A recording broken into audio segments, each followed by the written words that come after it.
Normalmente diz que as pessoas distraídas andam com a cabeça no ar.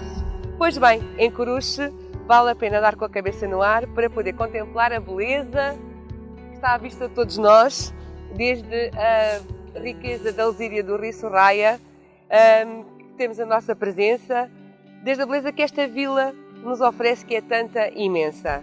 No Monte Sobranceira, a vila, ergue-se a ermida da evocação de Nossa Senhora do Castelo. No local onde outrora se levantava um castelo, que foi cenário de frequentes escaramuças entre muçulmanos e cristãos a quando da Reconquista.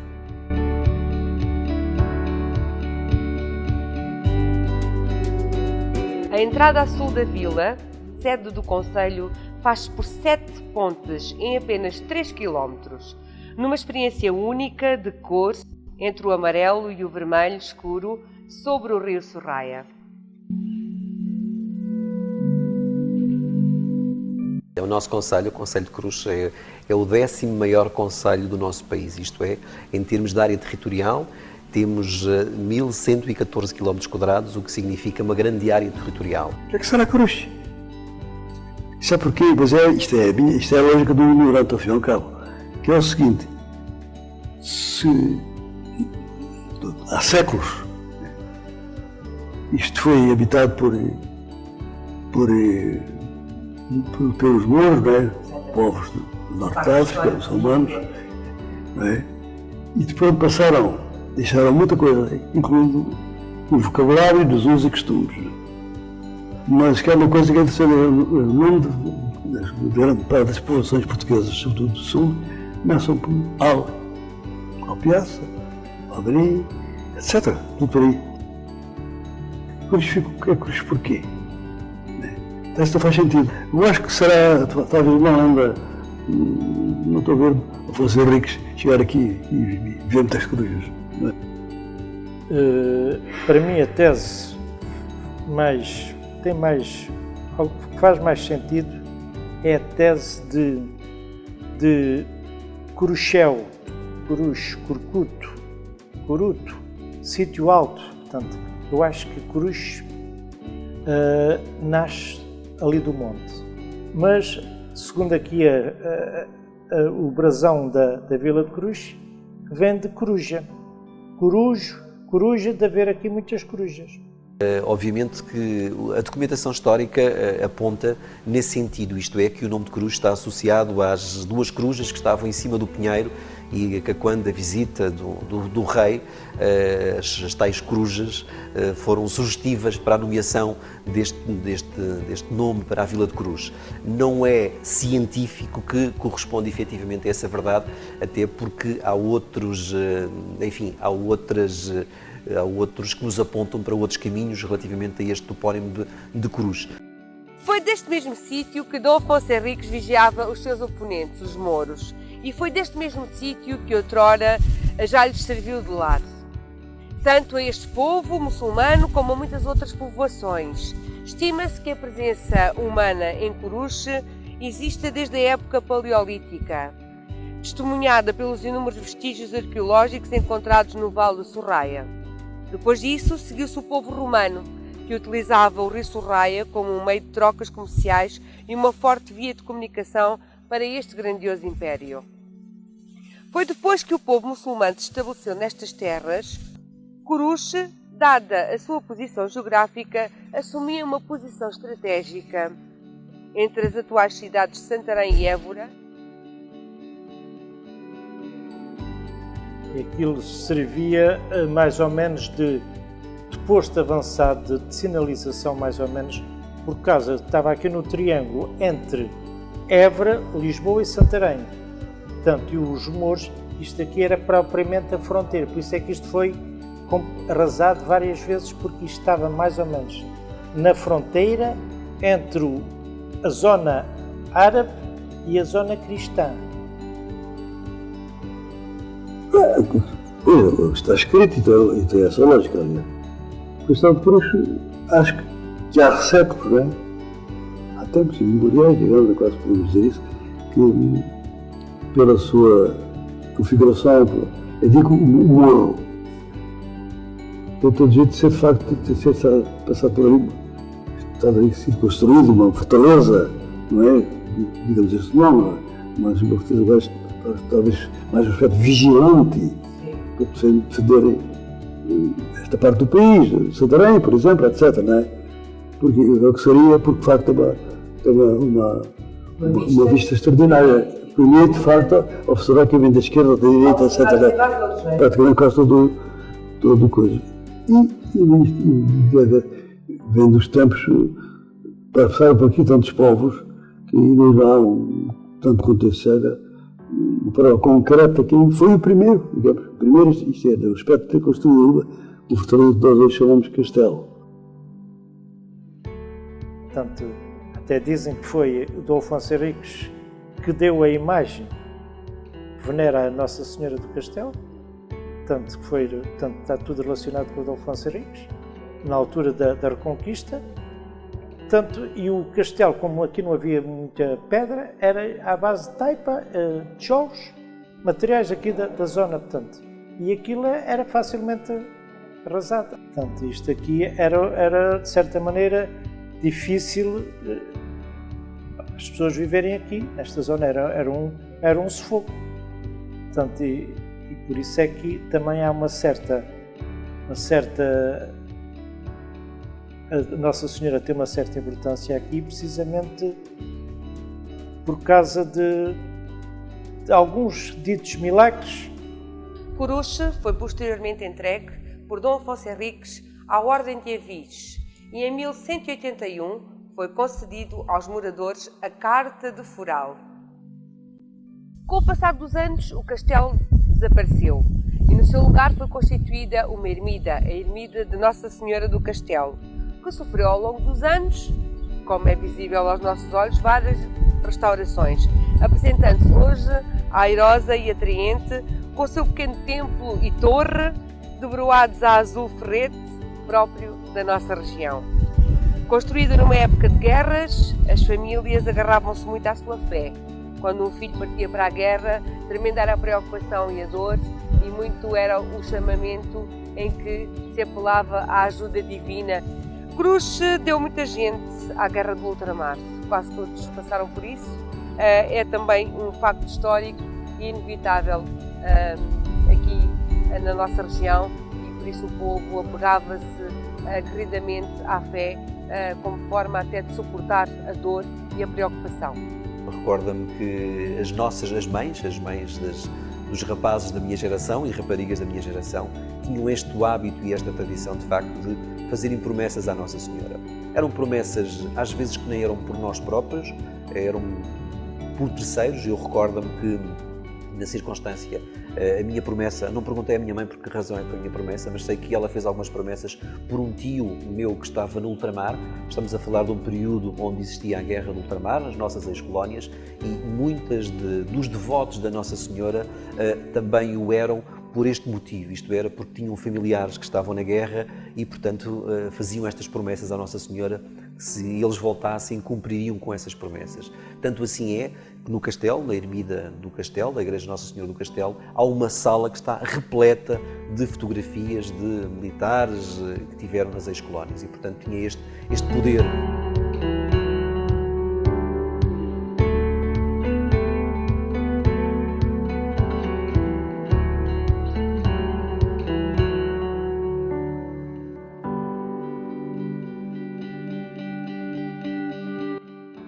Tomé, lembro, portanto, foi um ermitão e aquilo era um aldrabão da pior espécie.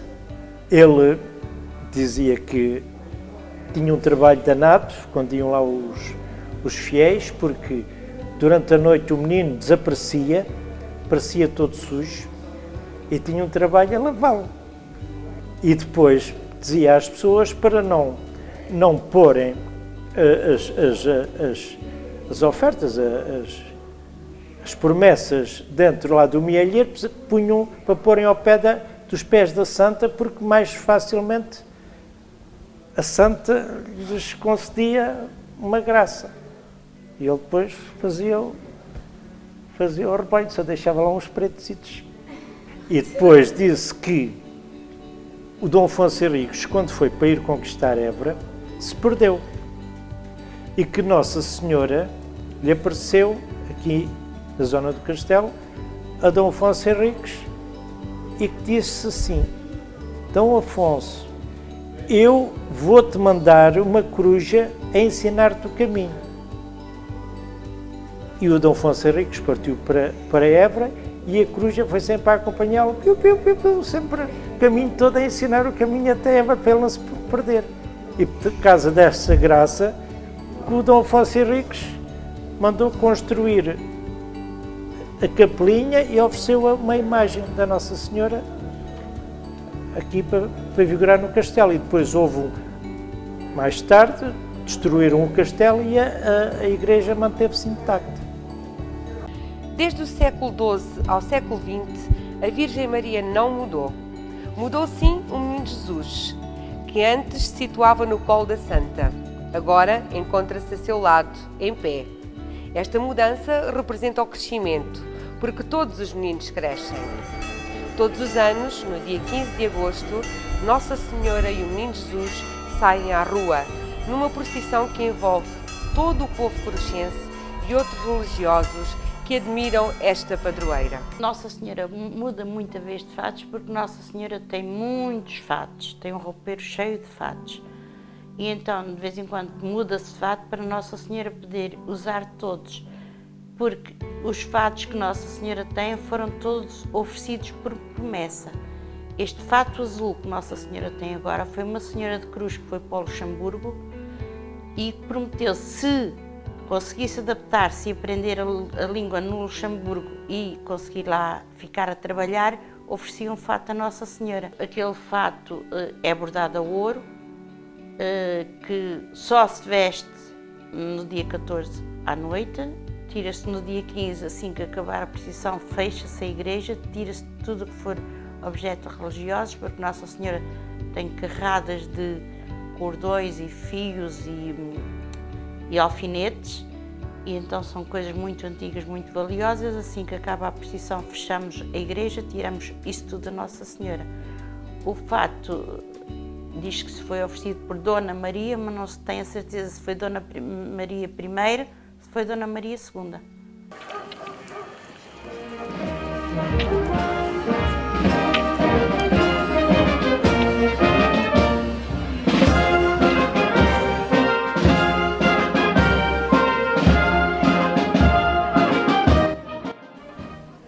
É muito importante as festas em honra da nossa padroeira. Aliás, o ano passado nós comemoramos 500 anos da realização da procissão em honra da Nossa Senhora do Castelo. E, portanto, é uma tradição que já tem, de facto, toda essa longevidade, onde as pessoas vêm depositar a sua confiança e a sua fé na Nossa Senhora do Castelo, e que não se perdeu através dos tempos. Isto é, há situações que por vezes o tempo leva a que as pessoas deixem de praticar alguns atos, mas na circunstância, o momento alto das nossas festas ainda é a procissão em honra da Nossa Senhora do Castelo.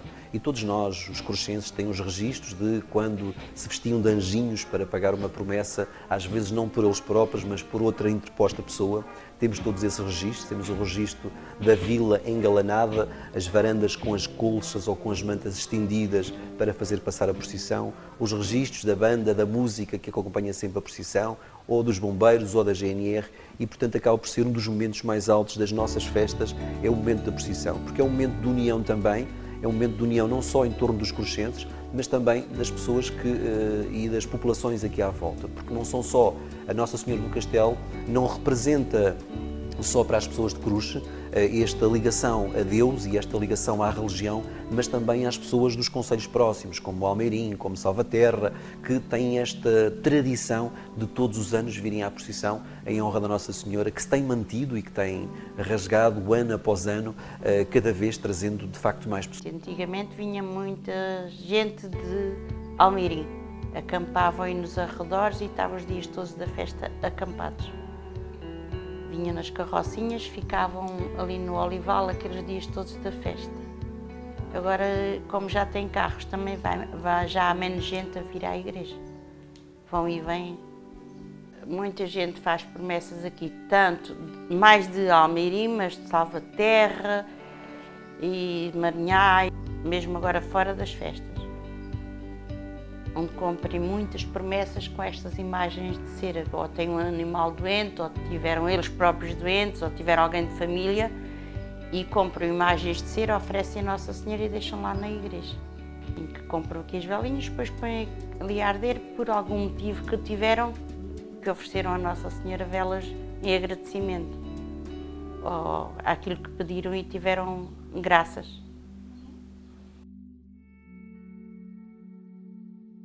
Lembro-me de ouvir contar que, antigamente, houve 2 anos quase de seca, quer dizer, que não chovia, que as pessoas fizeram uma procissão para pedir chuva e que atravessaram que o rio estava seco, foram para o outro lado e começaram logo a ver nuvens e acho que choveu abundantemente. Portanto, quando estas situações acontecem, portanto, as pessoas acreditam logo em milagre, porque aquilo havia alturas de seca que não havia cereais, portanto, e as pessoas iam, ainda à bênção dos campos, e era a procissão que trazia gado. O gado vinha acompanhar, porque também lá havia gado que estava enfermo, que era o garanto do sustento, às vezes, ou de transporte ou para comer, quer dizer, não podia, por exemplo, porcos que tivessem moléstia, quer dizer, as pessoas, de certa maneira, não iam comer, alguns tinham medo.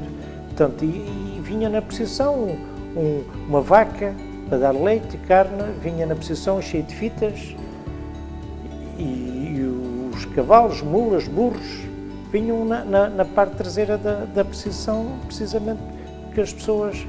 Lembro-me de que havia a história da marreca da Fajarda, que trazia ovos e uma galinha ou duas dentro de um cesto, quando vinha a procissão. E lembro-me dela dizer, uma vez, alguém dizer, eu não só de ouvir contar, quando o padre, geralmente vinha aqui na parte de cá da esplanada do castelo, dar a benção dos campos. E que ela dizia assim também uma vez para o padre, não se esqueça da terra da Fajarda, da zona da Fajarda. Quer dizer, que era para abençoar também a zona da Fajarda, que era onde ela morava, e não só aqui a parte dos campos. Senhor, abençoai os nossos lares. Senhor, abençoai as nossas famílias. Senhor, abençoai os nossos campos. Senhor, abençoai os nossos trabalhos. Senhor, abençoai as nossas colheitas. Senhor, abençoai a nossa terra. Senhor, abençoai a nossa vida. Portanto, havia esta coisa, portanto, as pessoas eram muito religiosas, ainda são. Portanto, a pessoa atribui qualquer coisa logo, tem um nome a muitas pessoas, chamam-se Maria do Castelo. Precisamente devotas a Nossa Senhora do Castelo, punham o nome às filhas, Maria do Castelo.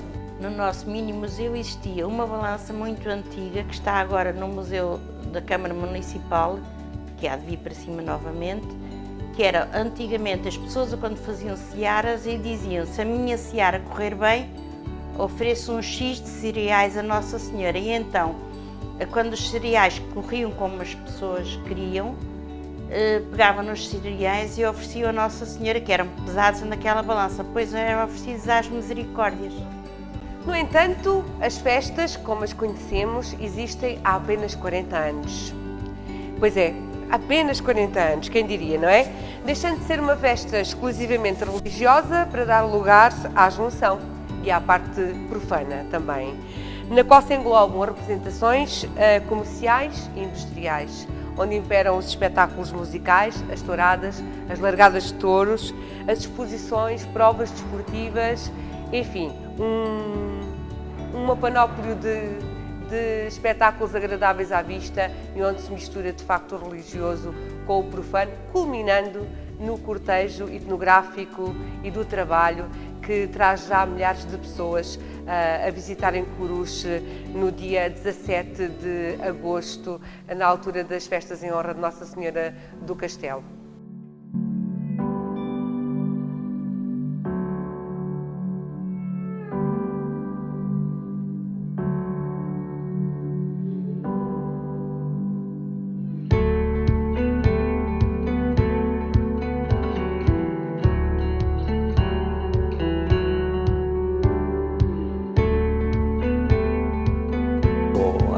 A tradição entre a união do profano com o religioso não aconteceu só em Coruche, aconteceu em muitos sítios e aconteceu na maior parte destes sítios onde há festividades religiosas. E isto porque, de facto, é também uma razão para manter as pessoas próximas da Igreja, manter as pessoas envolvidas no espírito da religião, dar-lhes também essa liberdade, digamos assim, para outras práticas em termos culturais. E, portanto, penso que esta associação, na circunstância das festas profanas que têm a ver com as questões relacionadas com as corridas de touros, as garraiadas, enfim, os ranchos folclóricos, as componentes culturais, tem muito a ver também com elevar também a importância dessas mesmas festas e o facto das pessoas estarem juntas. Isto é, se as pessoas se juntam e se unem em prol de uma devoção e de uma crença, aproveita-se também esse facto de estarem juntas para poderem ter também outros momentos de encontro, de lazer, de festa, de diversão, porque acabam por ter também essa oportunidade, essa união.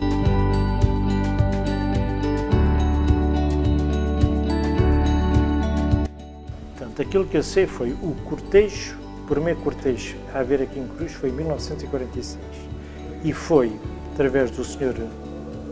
António Teixeira, o pai, António Vicente Teixeira, que há tempo li qualquer coisa que tinha sido o filho, mas não, foi o pai e mais dois senhores que já tinham ido a Viana do Castelo e viram aquele cortejo das festas de Nossa Senhora da Agonia e introduziram à maneira cá do Ribatejo mais ou menos uma imitação do cortejo da Nossa Senhora da Agonia, em que os lavradores juntaram-se, tanto com as alfaias agrícolas, com os campinos, de pôr as pessoas, os empregados, a virem ao cortejo. E depois começou em 46 e a partir daí, na altura chamava-se Parada Agrícola. Portanto, só muito recentemente é que começou a chamar-se cortejo etnográfico de trabalho. O rancho do Sorraia foi fundado em 1944 pelo Sr. Virgulino Lopes.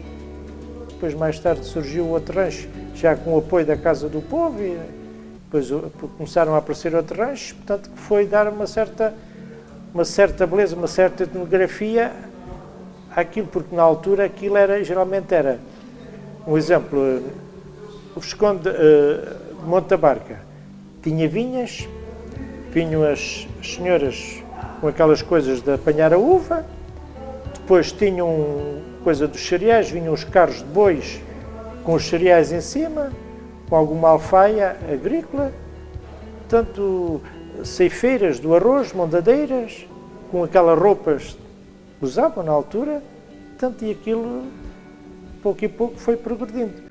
E já estamos na nossa Monumental de Coruche, no nosso Mel Arena, na nossa digníssima Praça de Touros de Coruche. É um ex-libris de Coruche também, pois, tal como a própria tradição indica, e com muitos anos de antiguidade, os touros, os toureiros, as lides estão enraizadas também na tradição do nosso povo. Por aqui passaram exímios toureiros, exímios mestres, que ainda hoje, na nossa atualidade, são digníssimos representantes das lides tauromáquicas, que alberga aqui cerca de 3.000 pessoas a assistir a uma corrida de touros. Os pontos altos são, de facto, nas festas em honra de Nossa Senhora do Castelo em agosto e também na Feira de São Miguel em setembro, havendo outros eventos pontuais ao longo do ano. Aqui treinam também os forcados de amadores de Coruche, que também nos brindam pelo país fora e além fronteiras com magníficas pegas imponentes da sua bravura, que nos orgulham a todos. Em Coruche existem, posso dizer-vos, cerca de 6 ganaderos com representatividade expressiva no nosso país inteiro, no nosso Portugal inteiro. A Casa Ribeitelos, quem não conhece, o Mestre David, quem não conhece, que nos deixou há bem pouco tempo e que nos deixou um passado, uma história imaterial rica para quem assistiu e também para os toureiros vindouros e que lhe seguiram. Mas antes, ali do lado do rio, havia ali uma praça de touros em madeira. Faziam ali Mas quando vinha a altura das cheias, aquilo ia tudo água abaixo. Depois tinham que fazer novamente. Depois houve um senhor, que era o senhor Patrício Correia Gomes, com outro, fizeram uma praça de touros, quase ao pé daquela, um bocadinho mais lá, em madeira. Já foi nos finais dos anos 40. Fizeram ali, mas depois houve um ano que aquilo não tinha condições e estava tipo a ASAI. Fechou aquilo, não autorizou a fazerem corridas. Depois foi quando pensaram em fazer uma em alvenaria. Portanto, já no princípio dos anos 50. Esta é a terceira maior praça do país, feita de gente com muita garra, muita tradição e posso dizer até com muita bravura, como é o caso dos nossos ganadeiros que também representam estas lides pelo país inteiro, como a Casa Ribeitelos, como já vos disse, como o Conde de Mursa, como tantos outros que nós temos cá em Coruche, a Casa Agrícola da Raposeira e as casas agrícolas também todas representadas aqui na nossa praça. Como sabemos, esta é uma terra que vive sobretudo da agricultura e por isso as lides dos touros e por isso as ganadarias e por isso este gosto à terra, o apego aos animais e esta que acaba aqui no culminar também das lides tauromáquicas aqui nesta bonita praça, onde brilharam tantos cavaleiros como o Mestre David, como já disse, e na atualidade João Salgueiro, que é de Coruche, António Ribeitelos, João Ribeitelos Júnior, estes são os principais aqui de Coruche e depois os convidados que aparecem ao longo do ano e que brilham aqui na nossa praça e são acolhidos pelo nosso público que vive e vibra com as touradas.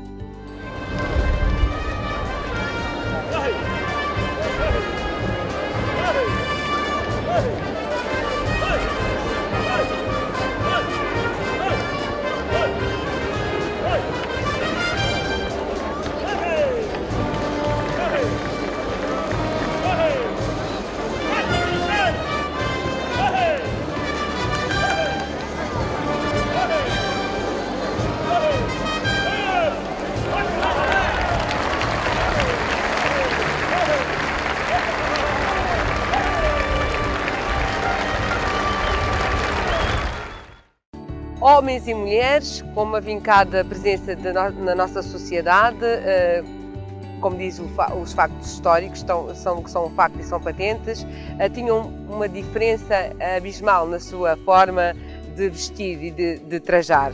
O homem vestia calças justas, jaqueta e chapéu de abas direitas, o trabalhador rural vestia fato, cinta e barrete preto, era ele que se dedicava aos trabalhos mais pesados, como a cava, o plantio, a adubação, o trato das vinhas e a lavragem.